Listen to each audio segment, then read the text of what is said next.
gotta be there for me too.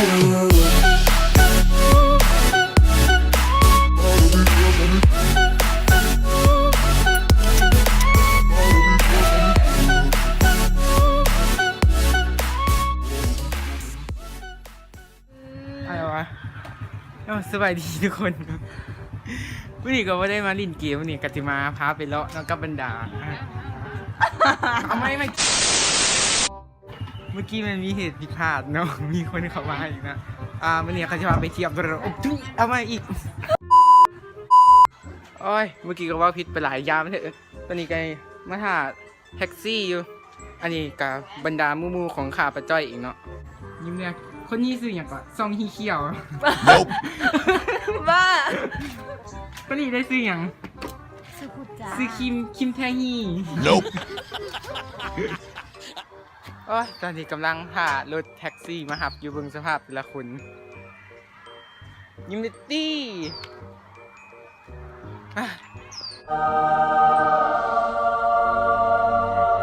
ที่ซื้อแท็กซี่ก็มาแล้วกันเราคอยที่แสนยาวนานเขาไปบอกทางเพลงดังขนาด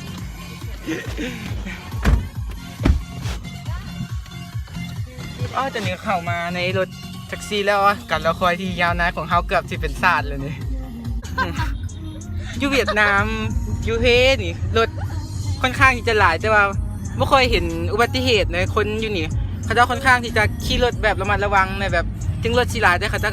ขี่ด้วยความระมัดระวังอุบัติเหตุอยู่นี่จังค่อยไม่ค่อยเกิดนะข่าวผีนะ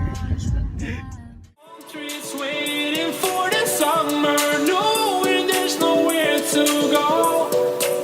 'Cause I am happy on this island, wanna be my farmland. I don't ever want to leave. I'm in a tropic club.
'But here I am,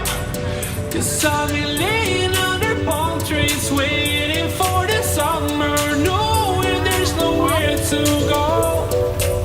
'Cause I am happy on this island, wanna be my farmland. I don't ever want to leave. I'm in a tropic club.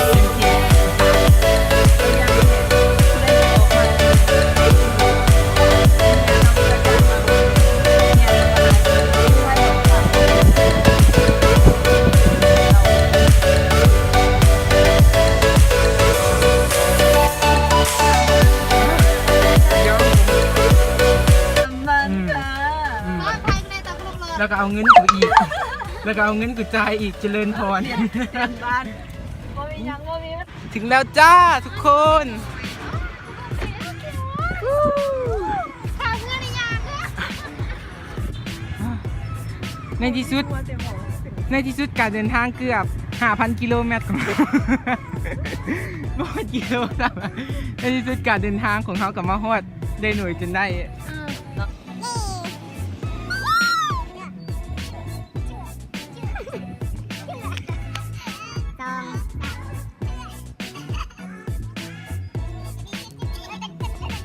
ก็จะเหมือนมาดิบเนาะ โอปป้ากับมาว่ะทุกคน อ๋อ โอ้ยูนิกันมีประวัติหลายอย่างซึ่งข้าพเจ้าบุญเลยขอผู้เชี่ยวชาญ มีประวัติหลยอ นะ ย่างที่ข้าพเจ้าเรียนรู้นำครูอาจารย์เนาะมันเป็นพระราชวังของเจ้าชีวิตยูเวนี่เนาะบ่จำนั้นแหละ คลิปนี้ขอบอกตรงๆเลยว่าไล่สาระทั้งคลิปบ่มีสาระเลยว่ะทุกคนมื้อหน้าไปลิ้นใส่ แอบมวยเห็นบ่ แอบมวยอ่ะ เห็นบ่ อุ้ยมีคนทางหน้าเขาเจ้าลิ้นอย่างศิลปะป้องกันตัวอุ้ยไปเบิ่งกันทุกคนทางหน้าเขาเจ้าซ่อมมวยอู้อุ้ยอุ้ยอุ้ย การซ้อมมวยนะ อู้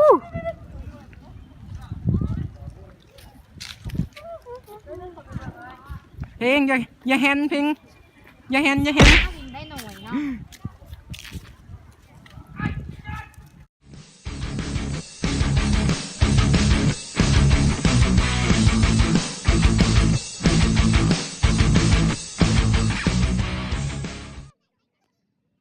ศิลปะสอนมวยคล้ายๆเทควันโดอ่ะเฮ้ยอันนี้คล้ายๆเทควันโดเนาะคิดคือว่าโอ้โห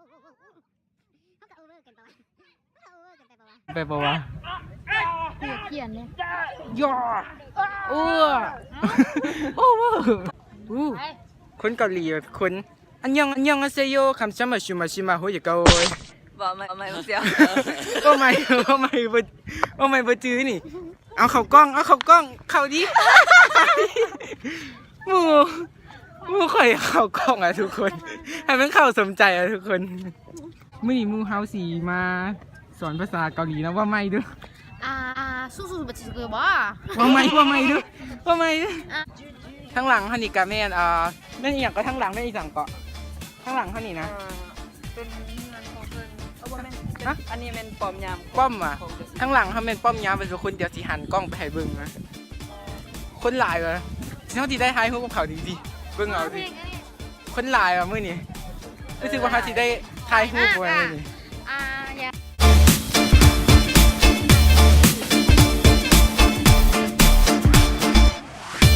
อย่างที่เห็นว่าทุกคนนะก็จะมีนักท่องเที่ยวมาจากสารทิศตัวทางเนาะมาเยี่ยมชมเนาะอันนี้บ่แม่นนักท่องเที่ยวนะอันนี้เป็นอะไรเนาะขอทานเนาะ เอาท้ายผมก่อน ขอทานลงทุนสนทนากับคนเวียดนะ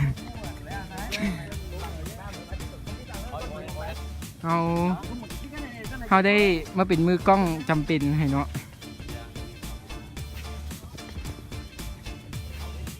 เอางาม ของเราผมเจง นั่นบ่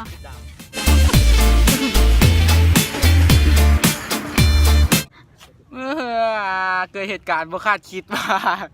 บ่มีคนถ่ายรูปให้อ่ะบ่มีมือกล้องอยากได้รูป3คนแบบบ่มีคนถ่ายรูปให้อ่ะทุกคนเฮ็ดจังได๋ดีเฮ็ดเศร้าชีวิตรันทดชีวิตรันทดบ่มีคนถ่ายรูปให้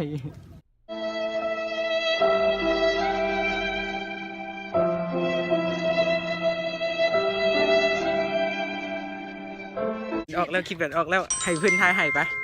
เอาให้เพิ่นถ่ายให้เฮาไป First, let me take a selfie.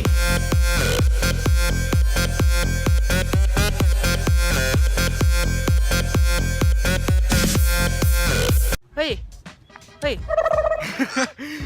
ทางหลังเขาเข้าไปไม่ได้หรอตรงนี้นะเขาเข้าไป เข้า ไม่ ไป ได้ ได้อยู่ เอ้า ขอไปได้แต่ว่า สอ ต้อง งเสีย 100,000 ฮะ แล้ว200,000 200,000ดุเอ้าเข้าไปได้หรอตายทุกคนข้างในเขาเข้าไปไม่ได้หรอทุกคนเขาได้แต่มาถ่ายทางนอกเอาเพราะว่าถ้ามีโอกาสไม่นานกสิพาเข้าไปเยี่ยมชมทางในนะแต่ว่าไม่มีคงก็เตี่ยนะบ่มีเงินนะทุกคน ของก่อเตียนเลย วันนี้ฮะก็สิได้มาถ่ายทางนอกก่อนมื้อหน้าเจอกันมื้อหน้า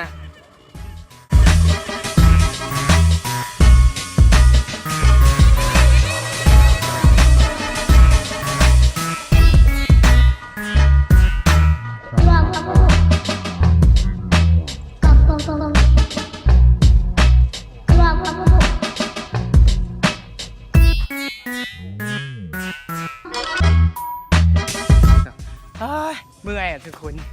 เมื่อยกว่าทุกคน อากาศ หน้าแหละ อากาศก็ร้อนขอไปชอบตู้กดน้ำก่อนแล้วทุกคนเฮ้ย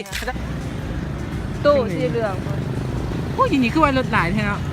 กูก็มาเที่ยวกูมือกูเว้ ไม่ ย ว่าเขาจะมาเที่ยวว้าว คนมาเที่ยวไลฟ์ อะไรไหวไหวไหวไหว ไปไว้ ไหวโอ้โห นี่ ญี่ปุ่น สวรรค์เขต ญี่ปุ่นแห้งหลายเว้ย แพทมึงสิเบิร์ดยังผูกทายในวิดีโอฮะ หมูฮาเป็นคนเพี้ยนเอ้ยอันนั้นไม่สั่งปืนใหญ่ ปืนครก ปืนครกปืนครกปืนครกมันเป็นปืนสาบจ้ะมุกนี้แป๊กมาก สมัย มุกนี้ สมัยแต่ก่อน แปลกมาก คือสิเป็นคือนางซาลีในจื่อบ่นางบักซาลีค่ะ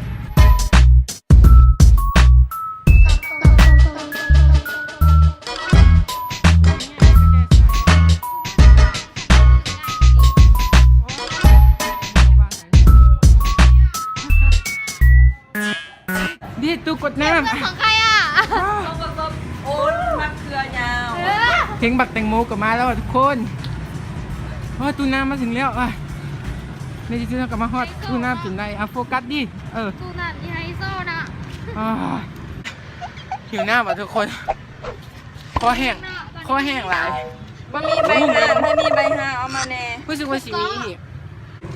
โอ้ยเดี๋ยวแต่ฮอดอ่ะ มีการติด คือมาตั้งอย่าง นะ นี้ ติดตั้งวิดีโออีก ที่ใส่ฟอนที่นี่เลยจ้ะจับมือตัวใหญ่ สาวเจ็ด เขาเจ็ดจ้ะ เออ หนึ่งจ้ะ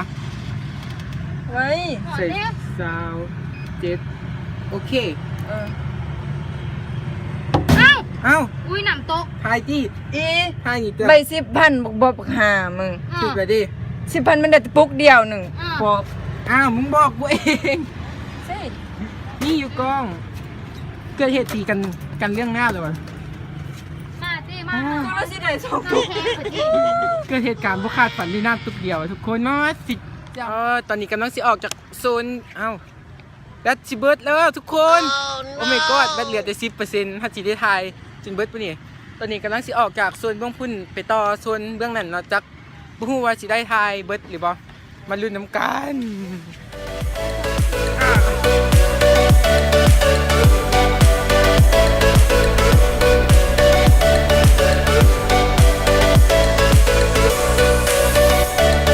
อากาศค่อนข้างสดชื่นเข้ามาบนไปเขียดคุณรู้ห้อนว่ะทุกคนเข้ามาอยู่พอยังพอมีต้นไม้เป็นที่กำบังแดดเขาได้ห้องกันมีน้ำ10,000 ดงปีเป็นเงินแล้วกับประมาณ4-5,000นี่เลยเนาะในที่สุดเท่ากับมาฮอดโซนนี่แหละเนาะน่าจะเป็นโซนสุดท้ายแล้ววะนี่ข้างหลังเขาก็จะเป็นซากยนต์เก่าซากรถถังเก่าตั้งแต่สมัยสงครามนะ กูเป็นน่ะ มันก็จะเป็นซากยนต์กับซากเครื่องบินตั้งแต่สมัยสงครามอยู่ที่เข้าไปบนข้างใน